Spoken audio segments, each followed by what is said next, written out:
तो जी हो चुकी है एक प्यारी सी सुबह और मैं आ चुकी हूँ किचन में रोज़ की तरह नाश्ता बनाने के लिए। तो आप लोग साइड में देख सकते हैं, यहाँ पे मैंने चढ़ा रखी है चाय अपने लिए और बना लूँगी मैं नाश्ता। तो नाश्ते में आज बन रहा है चीला, चावल के आटे का चीला। और सब्ज़ी वगैरह जो है ना वो बन गई है, क्योंकि आज है मंडे तो हस्बैंड जी ना सब्ज़ी बना दिए थे। तो मैंने बोला कि पराठे बना दूँ, तो बोले नहीं आज पराठे मत बनाओ, आज ना चीला बना देना करके। तो मैं कही चलो ठीक है। तो सिंपल सा ही चीला मैंने बनाया है, मतलब मठा वगैरह मैंने इसमें नहीं डाला है, खाली नमक और चावल का आटा है। तो चलिए यहाँ पे बना लेते हैं चीला। और जब तक मेरे चीले बन रहे थे ना, तो मम्मी यहाँ पे चटनी बना के ले आई हैं। तो चीला और चटनी ना बहुत अच्छा लगता है। तो बस ये देखिए एक मैंने बना लिया है, तो दे के आ जाऊँगी हस्बैंड जी को। और फिर यहाँ पे मैंने हस्बैंड जी को नाश्ता दे दिया था, अब मैं फिर से तवे में चीले को डाल दूँगी। Hello everyone, welcome back to my new blog. स्वागत है आप सभी का मेरी क्लीनिंग रूटीन ब्लॉग में। कैसे हैं आप सभी? आई होप आप सभी बहुत अच्छे होंगे।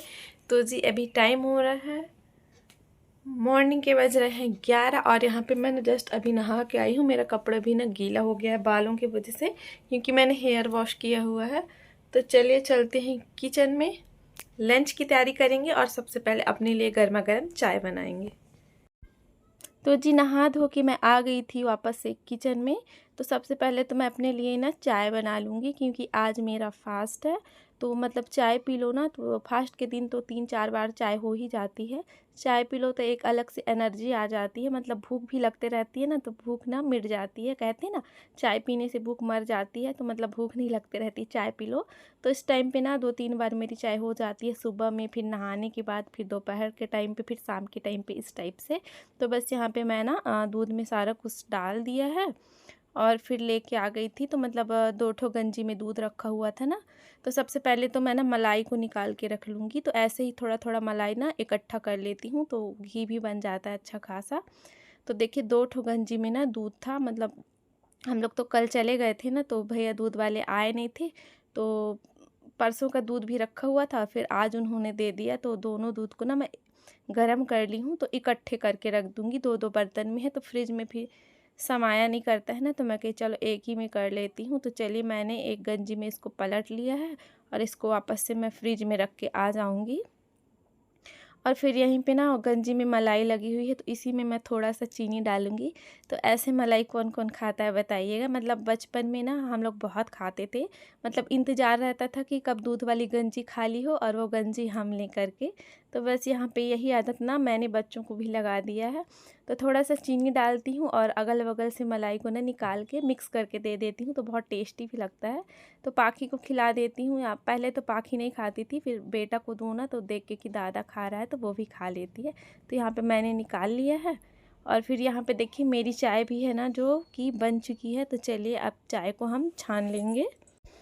तो चाय को मैं ग्लास में छानूँगी। वैसे तो ज़्यादातर ना मैं ग्लास में ही पीती हूँ, भले थोड़ी सी ही चाय रहे, लेकिन मेरे को ना कप से ज़्यादा अच्छा ना ग्लास में लगा करता है पीना। और फास्ट के दिन तो कप में नहीं चाय पीते हैं, ग्लास में ही पीते हैं, क्योंकि कप ना मिट्टी का रहता है, चीनी मिट्टी का, तो जूठा हो जाता है। इस वजह से जब भी कोई फास्ट रहता है ना तो ग्लास में ही चाय पीता है। तो यहाँ पे मैंने चाय को छान लिया और साइड में मैंने ना दाल भी बिठा दिया है, कि मेरी दाल भी बनते रहेगी जब तक मैं चाय वगैरह पीऊँगी तो। और सब्जी तो सुबह हस्बैंड जी बना दिए थे ना, तो फिर सब्जी बनाना नहीं है। तो चलिए चलते हैं बाहर, बाहर का मौसम देखते हैं।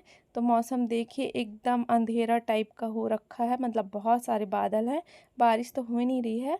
तो बाहर आ गई थी और बच्चे ना खेल रहे हैं। तो आज ना मंथ का लास्ट डे है, तो बच्चों की छुट्टी भी ना बहुत जल्दी हो गई है। तो बच्चे आ गए थे, तो पाखी उन्हीं के साथ खेल रही थी, ये देखिए। और हमने कपड़े भी बहुत सारे धो के रखे थे। तो बस यहाँ पे मैं भी झूला में बैठ गई हूँ और आराम से पहले अपनी चाय इंजॉय करूँगी। मौसम बहुत अच्छा हो रखा है, ठंडी ठंडी सी हवा चल रही है और एकदम अंधेरा सा है ना, तो अच्छा लग रहा है। तो बस यहीं पे मैं आ गई थी और मेरे बगल में बेटा भी बैठा हुआ झूला में, वो ना गेम खेल रहा है, देखिए। तो चलिए चाय को फिनिश करते हैं। और यहाँ पे देखिए आम का पेड़ लगा हुआ है ना, तो 1-2 आम उस पे लगे हुए हैं। तो पाखी की दादी है और बगल वाले भैया आम को तोड़ रहे थे, तो एक आम मिला है, देखिए। तो इसको बोल रही थी कि इसको काट के ले आओ और मतलब बाँट दो करके, क्योंकि ना इसके बीज को जूठा नहीं करना था, उनको लगाना था, क्योंकि ये आम ना बहुत ज़्यादा मीठा है। तो मैं कही चलो काट के लाती हूँ, लेकिन इतना ज़्यादा पक गया था ना कि काटते ही नहीं बन रहा था सारा ना, उस टाइप का हो रहा था। तो फिर मैंने काट लिया है यहाँ पे और उन लोगों को दे दी थी। मैं तो बिल्कुल भी नहीं खाई थी क्योंकि मेरे को ऐसे आम बिल्कुल पसंद नहीं है, या तो ऐसे ही चूस के खा लेती है। काटने से ना अजीब सा हो गया था, तो मैं कहीं मैं नहीं खाऊंगी, आप ही लोग खाओ करके।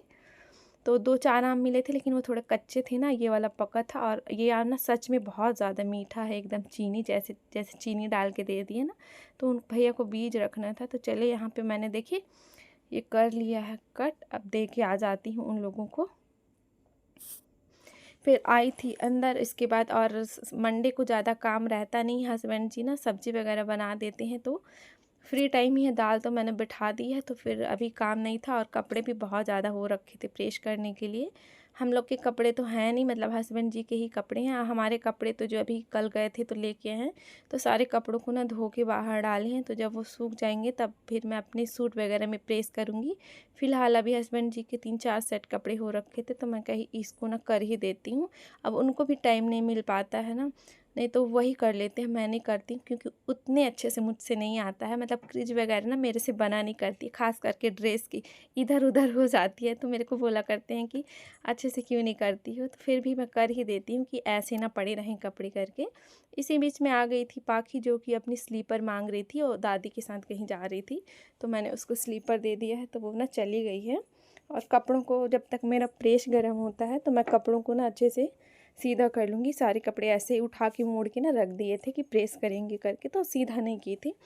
तो चलिए सारे कपड़ों को मैंने कर लिया है सीधा, अब कर लेंगे प्रेस। तो यहाँ पे प्रेस तो वैसे तुरंत ही गर्म हो जाता है, तो कर लेंगे अच्छे से प्रेस जब तक पाखी खेल रही है। वरना ना प्रेस करते रहो तो बेड में कूदते रहती है इधर से उधर।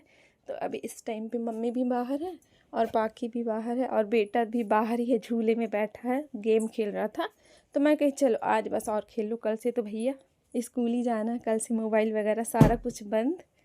तो चलिए यहाँ पे हम प्रेस कर लेते हैं फटाफट से अपने कपड़ों में।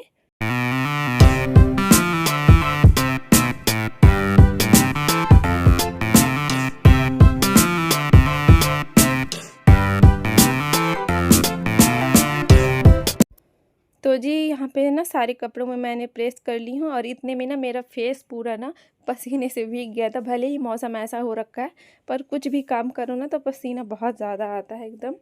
तो चलिए अभी इन लोगों को उठा के ले आई हूँ और अरेंज करके रख दूँगी अलमारी में। तो अभी मेरी अलमारी जो है ना पूरी तरह से बिखरी पड़ी है, मतलब देखने का भी मन नहीं करता है। तो मैं कपड़ों को भी ऐसे ही रख दी हूँ। किसी दिन अब बेटा का स्कूल स्टार्ट हो जाएगा, जाने लगेगा, तो फिर टाइम मिलेगा ना, तो अच्छे से इसको स्कूल भेज के किसी दिन सेट करना पड़ेगा। अलमारी के अभी पूरा घर ही अस्त व्यस्त पड़ा हुआ है ना, तो बारिश का मौसम, तो और बारिश के चलते कपड़े इधर उधर ऐसे फैले हुए हैं। और ये जो बैग लेके गए थे ना, तो उसको भी मैं खाली कर दूंगी। तो 1-2 सेट कपड़े थे उसमें, बाकियों को तो धो दिए हैं, जिसको नहीं पहने थे तो उनको भी निकाल के मैं अच्छे से अलमारी में रख दूंगी। और जो बैग लेके गई थी उसको भी मैंने रख दिया है यहाँ पे अलमारी में। तो इतना करते करते ना यहाँ पे बहुत ज़्यादा बारिश होने लग गई थी। मैं कही चलो कपड़े तो सूख ही गए हैं, पूरे नहीं लेकिन ड्रायर चला देने से हवा लग जाती है ना, तो थोड़े बहुत से ना थोड़ा सूख ही गए थे। तो मैं कहीं पानी पड़ जाएगा तो फिर उससे गीले हो जाएंगे। तो फटाफट से यहाँ पे ना मैं लग गई थी कपड़े उठाने में। तो एक तो समस्या ये भी हो जाती है बारिश में कि कपड़े को ही ना इधर उधर करते रहो, तब उठाऊंगी और जितना भी बनेगा ना उसको ये अंदर में डाल दूंगी। तो ये सीट लगा के रखे हुए ना बाहर में, तो इससे ना बहुत ज़्यादा हेल्प हो जाती है। गर्मी के दिनों में भी लाइट वगैरह चली जाती है ना, तो यहीं पे धूप रहती है, तो इसी के नीचे आके बैठ जाओ तो अच्छा लगता है, हवा आते रहती है। और बारिश के टाइम पे भी ना कपड़े वगैरह सुखाने में अच्छे लगते हैं यहाँ पे। तो कपड़ों को सारा को मैं ना डाल दी थी, फिर आ गई थी किचन में। तो अब देखती हूँ दाल मेरी पकी कि नहीं, तो बस उसी को करूँगी। और चावल को भी मैं ना चढ़ा दूँगी क्योंकि अभी टाइम हो चुका है 12 का टाइम हो गया है। और पाखी तो अभी ना खाने में बहुत ज़्यादा नखरे करती है, बहुत ही ज़्यादा, क्योंकि उसकी सर्दी ना मतलब कंट्रोल हो गई थी। लेकिन अभी उधर चले गए ना तो फिर से पानी चेंज हो गया ना, तो आज फिर से बहुत ज़्यादा मतलब उसको तकलीफ़ हो रही है सोने वोने में। तो इसीलिए मैं जा नहीं रही थी। एक वजह मेरी ये भी थी कि मैं नहीं जाऊंगी करके आप लोग चले जाओ, क्योंकि इसकी सर्दी ठीक हो चुकी है। और पानी अगर चेंज होगा ना तो फिर बच्चा डिस्टर्ब हो जाएगा करके। तो हस्बैंड जी मेरे को ज़बरदस्ती लेके गए थे कि नहीं तुम चलो, क्या करोगी घर। बोल रहे थे कि अगर सर्दी होगी ना तो तुम अपने घर भी नहीं जाना रक्षाबंधन में, ऐसे बोल रहे थे मेरे को। तो सबसे ज़्यादा सफ़र ना एक माँ को ही करना पड़ता है भैया। बच्चों को सर्दी होती है तो सब तो चैन से सो जाते हैं, लेकिन एक माँ ही होती है जो रात को जगती है।